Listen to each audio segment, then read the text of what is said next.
This is Real Estate Rookie episode 160.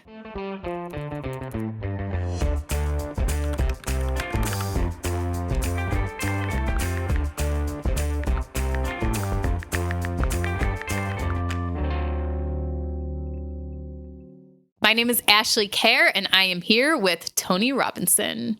And welcome to the Real Estate Rookie podcast, where every week, twice a week, we bring you the information, the inspiration, the motivation, and sometimes we answer your questions directly so you can get started or keep going on your real estate journey. So, Ashley, what is going on today? Not much, Tony. This is actually our third rookie reply. If you guys are watching this on YouTube, you probably realize that we're the same. Well, Tony's in the same shirt every day. We record a black t-shirt. But me, same outfit 3 weeks in a row for rookie reply.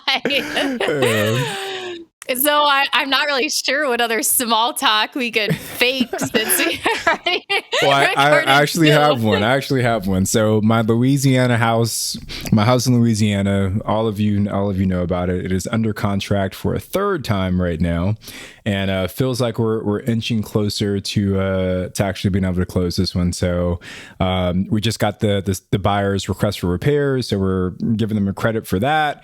I think the appraisal has come back already. Above what we're selling it for. So fingers crossed that this one actually ends up closing this time. You know, it's almost bittersweet because it's like, if we actually do end up selling this property, I won't have anything to complain about on a regular basis. Like, this is the only part of my life that I allow myself to openly complain about. But you know, on the flip side, I'll get to save the money that I lost last year on it. So. Well, if you need something to complain about, Tony, you can complain about me. That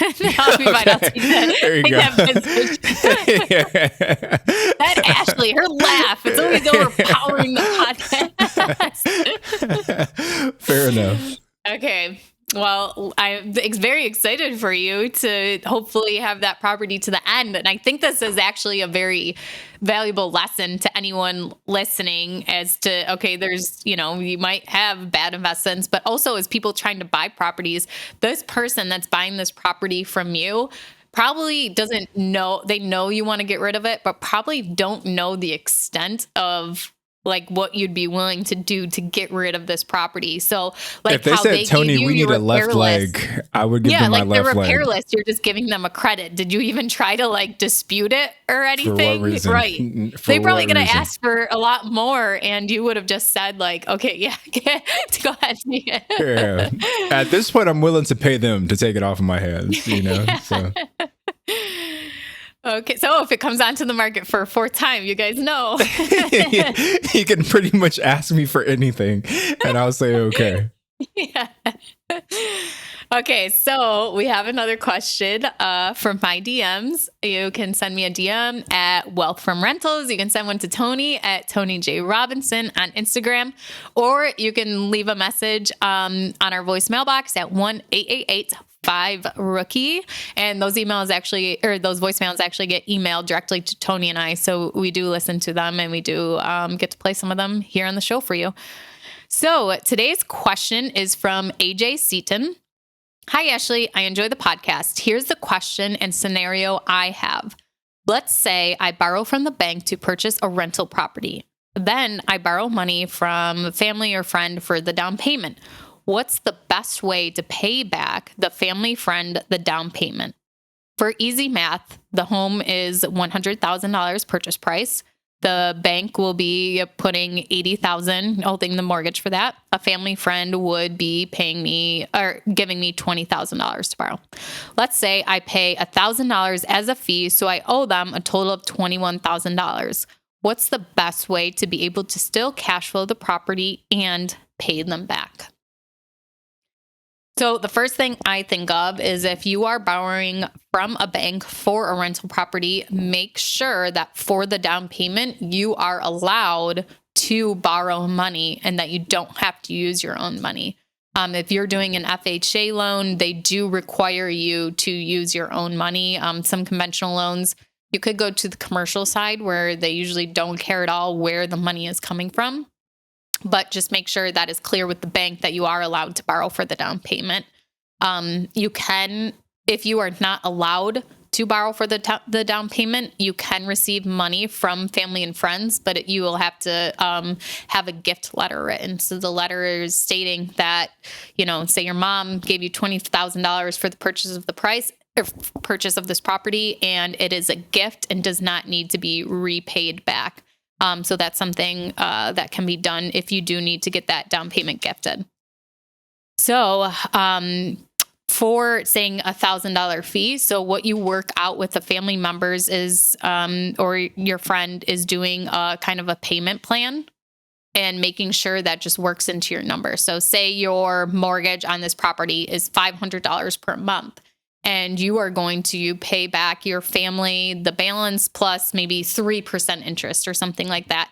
And that ends up being, another $300 a month per se. So can your property afford an $800 mortgage payment per month? Or you set this up outside of the property where maybe you're, when you're running your numbers, you're putting that down as $20,000 invested as cash put into the deal.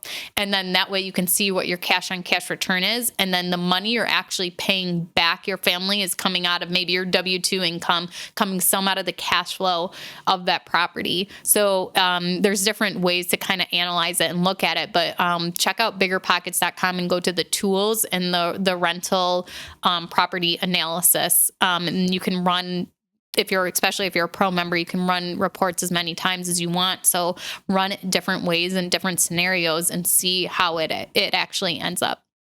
Yeah, so much good information there, Ashley. And I think AJ's question is essentially on like how to structure this partnership. And, we've talked about this a lot, is that there's no right or wrong way to structure a partnership as long as you're not breaking any laws and both partners are happy. Ashley, you talk about this all the time, that you partner with someone to where you put the money up for the deal and you're not getting any cash flow from it, right? But your play in that situation was the equity. So that totally works. AJ, like if you find someone that says, I like this area, I like this house, and I just want the equity play, then you don't even have to worry about paying them back. Right. Or maybe you say, hey, we're going to buy this house and, we're going to hold it for 5 years. And then when we sell, maybe that partner gets all of their capital back at that point, plus whatever interest is accrued.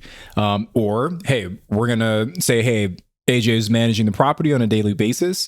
He gets, $100 a month in management fees. Then all of the additional cash flow goes to the partner until the partner's paid back. So you can get as creative as you want, AJ, with how you structure this partnership.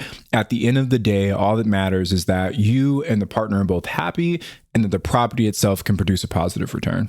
Awesome, Tony. Yeah, that's great advice.